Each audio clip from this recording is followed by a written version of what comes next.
Hi, Dave Brown here. Here's a highlight from our show, Now with Dave Brown on AMI-TV.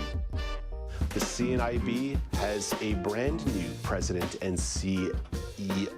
It's Angela Bonfanti, and Angela is taking a bit of time this morning to talk about her new role. Hey, good morning, Angela. Great to talk to you this morning. Good morning, Dave. Nice to be back. So, Angela, I know you've been a friend of the network and you've been working in the organization at the CNIB for years, but what drew you to this role as president and CEO? Well, Dave, my connection to sight loss is deeply personal. Anybody who knows me knows that I grew up with a father who has RP, retinitis pigmentosa, and that really did help shape my understanding of the challenges, especially in the areas of employment, transportation, and quite frankly, the attitudes of others.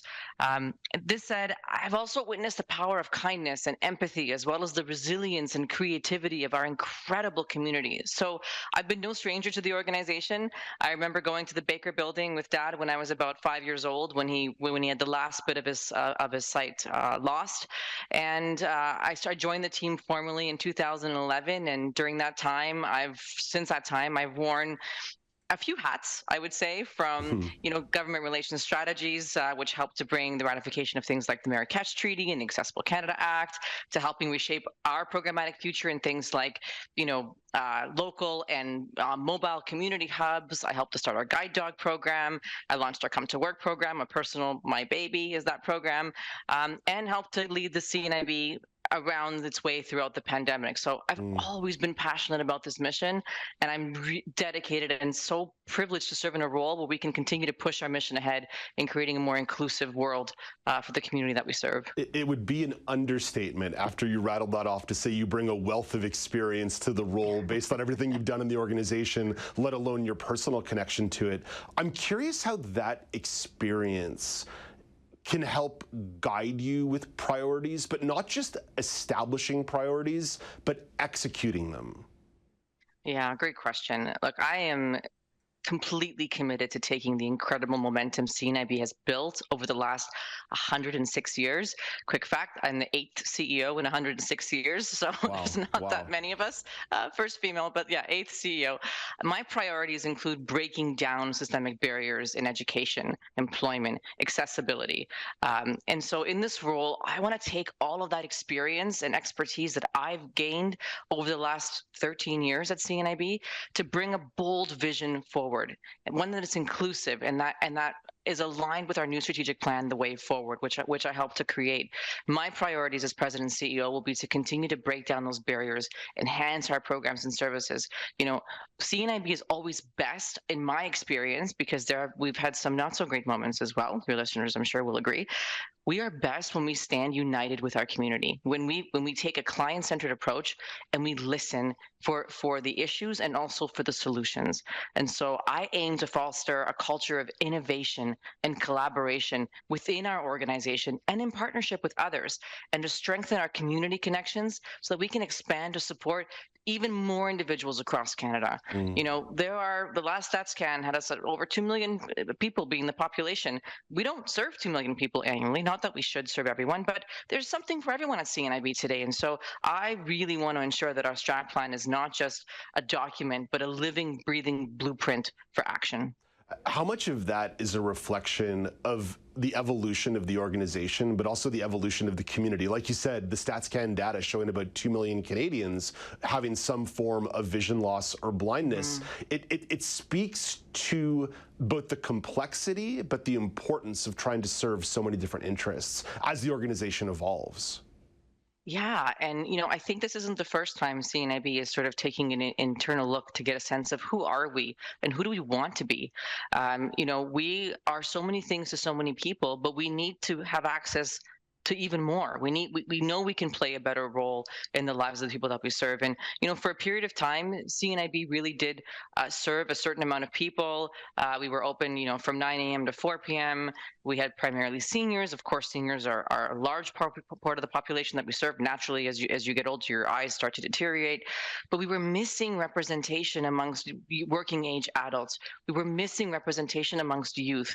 And I think in the last 5 years alone, we've started to make some strides in those areas where we can be more things to people outside of our wonderful clients over the age of as older adults. So, I think that the challenge ahead is really figuring out what does the future of CNIB look like, and how do we open up our doors and become more relative to people across the country who are on a journey that includes vision loss.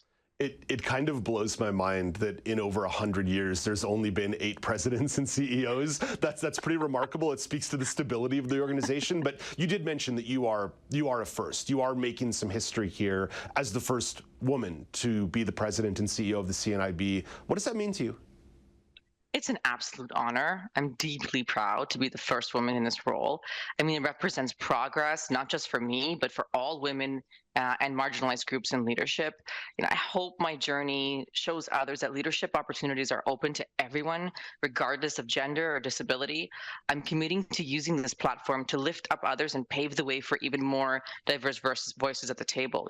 Our board took on an incredible undertaking, and the process was well over 6 months. It was an international search.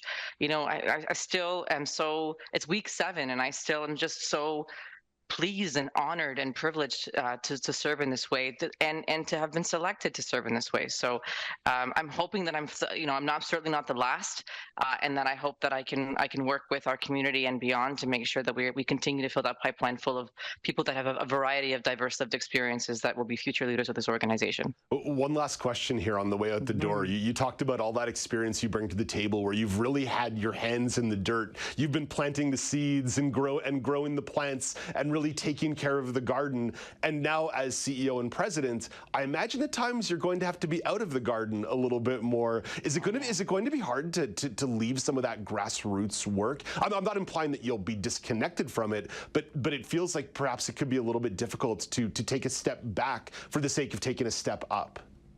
You're absolutely right. But I've been building a strong team for a number of years. We have incredible volunteers that help us throughout the way. As long as everything we do starts with the grassroots issues, starts with the grassroots solutions, ensures that we have our clients communicated with at every step of the way, I don't need to be in the weeds. I've got enough battle wounds to show for all those great things and some of the mistakes that we've made along the way. But I do think that the organization itself is ready to be even more relevant. We've got lots of people with their sleeves rolled up, ready to do the work, and I'm very happy to lead them in this new way forward. Angela, I know you've been a very good friend to the network for years and years and years, especially with the afternoon show with Kelly and Ramya. Congratulations on this huge opportunity. All the best, and let's stay in touch. Thank you. I'm welcome to come back anytime. Have a great day. That is the brand new president of the CNIB, Angela Bonfanti. You can catch full episodes of Now with Dave Brown weekdays at 10 a.m. Eastern on AMI TV.